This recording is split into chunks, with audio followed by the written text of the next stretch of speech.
right, David, they all stayed. You can unlock the doors. Okay, Band-Aids for Broken Hearts. It is not a Taylor Swift album. It's actually my PhD project in biomedical engineering at UTS. Go UTS! Woo! Okay. Now, talking about the fine female form of Taylor Swift, and me, I'm actually an embodiment of the same. Built like a brick dunny. Wide and solid? Yep, checks out. Not meant to be aesthetically very pleasing? To everyone's taste. But then the definition also said, not multifunctional. Yeah, well, I don't agree, because I would personally like to see a brick dummy do cardiac research. Results may vary. Now, you might notice that I have a bit of an accent, and I'm actually from a little country called Finland, where the drinks are strong and the women are even stronger. Yes, like a brick dunny. Now, Finland is a land of great contrasts. We've got our long winters and our short but very beautiful summers. And although we are very friendly, we are very careful about our personal space. Yeah, this is an actual bus stop in Finland. So David mentioned the new metro line. Anyone tried the new metro? The Sardine Express? Finnish personal hell.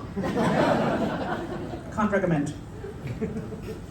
So, the World Happiness Report has found Finland the world's happiest country 7 years in a row. 7 years in a row. It can be confusing though if you go to Finland and meet us, because we can come across very stoic, not show much emotion.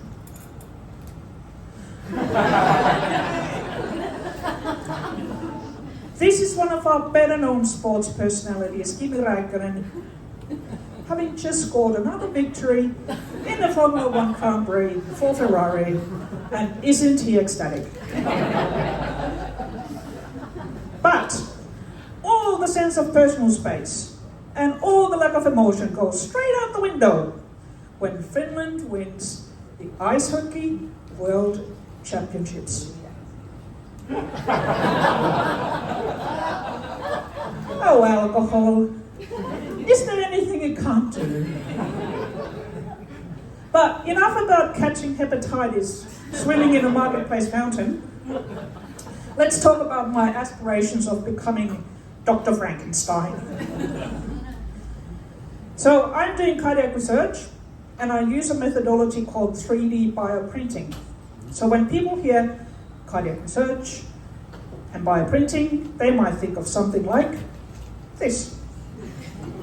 Reality is not quite as messy. It looks a bit more like this. But science being science, this is what often happens to my experiments. Yummy porridge. So there's a difference between science and cooking, and that is that we do not lick the spoon. So a bit like our first speaker, Karuna, whose message I'm here to support. Like any good scientist, we support each other's statements when they're true and valid. I do cardiac research because cardiovascular disease kills more people in the world than any other illness. So chances are that everyone in this room has been either directly or indirectly been affected by cardiovascular disease. I lost my mum to a heart attack 10 years ago. So this is personal. The heart itself, although it's full of blood, the muscular wall that does the pumping action needs its own blood supply, and it comes from the coronary arteries. When these get blocked, all the cells downstream stop getting oxygen and nutrients, and they start to die. So that's when the heart stops pumping effectively, and that can lead to heart failure. It's irreversible, there's no cure, and the best treatment is a heart transplant. If this represents all the people who die of heart failure in Australia every year, then this is the portion of people who get a heart transplant, about 4%. So 3,500 people die every year, 120 get a heart transplant. So we need to do something else. So what we are developing is a localized treatment. Instead of taking out the whole organ, we want to put a localized treatment on the muscular wall of the heart that has stopped beating. I look at medical images, a bit blurry there, same in real life, very hard to analyze. And I get the shape and the size of the heart from these images and turn it into a 3D model. And from there, I make a design for the Band-Aid with specific regions for putting very special ingredient for the patch. This is what the patch, the concept looks like when it's been transplanted on the heart. The patch has a feature that makes it extra special. No, not yet. These guys, googly eyes. Because googly eyes make everything better. You don't know that from kindy. But the googly eyes actually have very special function and property. They are over 1 meter across. You wear them like a blanket. No, not really. They're actually really tiny. We call them mini hearts. And like their adult, grown, human-sized counterparts, can you see it? They beat. I made that. Yes! That's 3 years of hard work in there, one little clip.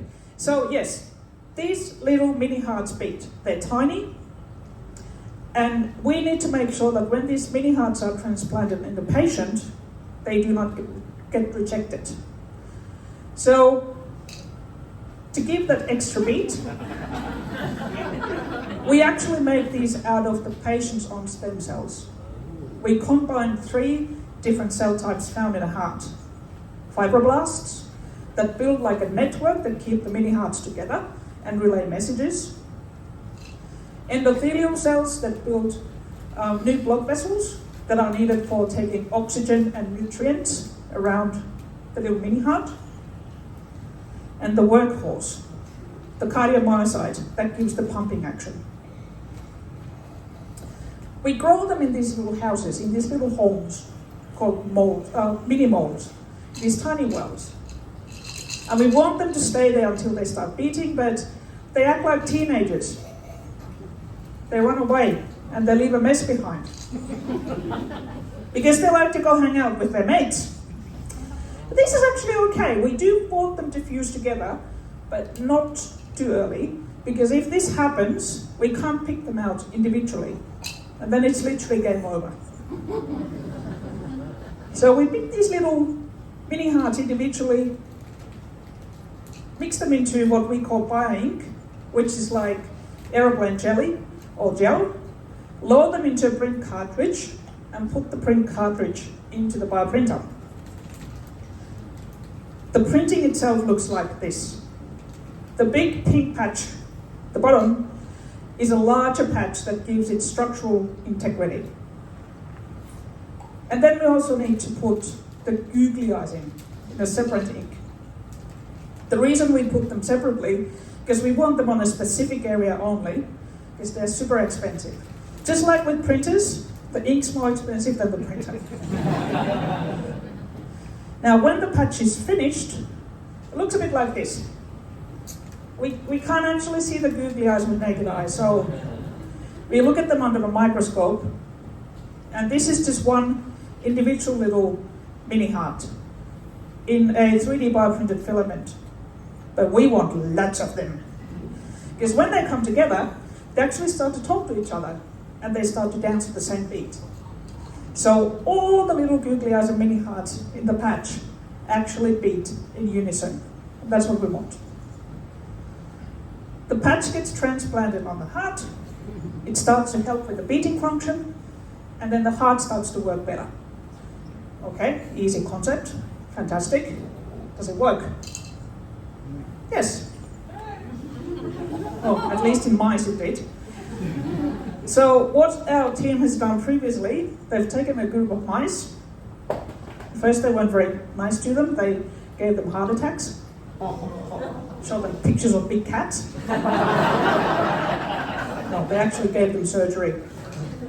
And then in the group that got the patch with the mini hearts, the cardiac function improved by 23% in just 28 days. So that's significant, and there's a lot of promise. So when are we just going to start, lining up the patients and transplanting these patches in the patient hearts? We have a few hurdles to get over first.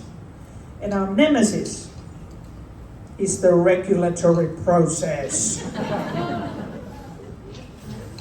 So to be compliant and to be able to go to clinical studies, we do need to test these patches on larger animals first. Usually it's pigs. And that gives us another headache. Just like this carrot here, we worry about the crowd size. Or in scientific terms, the sample size. So we need a large number of animals to do large animal studies. And although my husband is very understanding and supportive, I don't think he'd be very happy if I married a pig farmer. I don't want to either. Now, what does the future hold? Somebody asks me, okay, when are you going to make a whole human heart in the lab? Well, that's an interesting question. So the googly eyes, they're about 30,000 cells altogether. The Band-Aid, maybe 10 million cells, and we're still talking very small patch, thin, small bit of tissue, not by any means a whole organ. An adult whole human heart is about 3 billion cells. And not just cells put together, but cells put in the right location, running in the right direction, having blood supply, having nerve supply, talking to each other. So yeah, we are a long way from that. But with the research that our team is doing and a lot of other research groups are doing around the world, we are getting there. I'm not sure if it happens in my lifetime. I hope so. But I do know I will get the title of Dr. Frankenstein.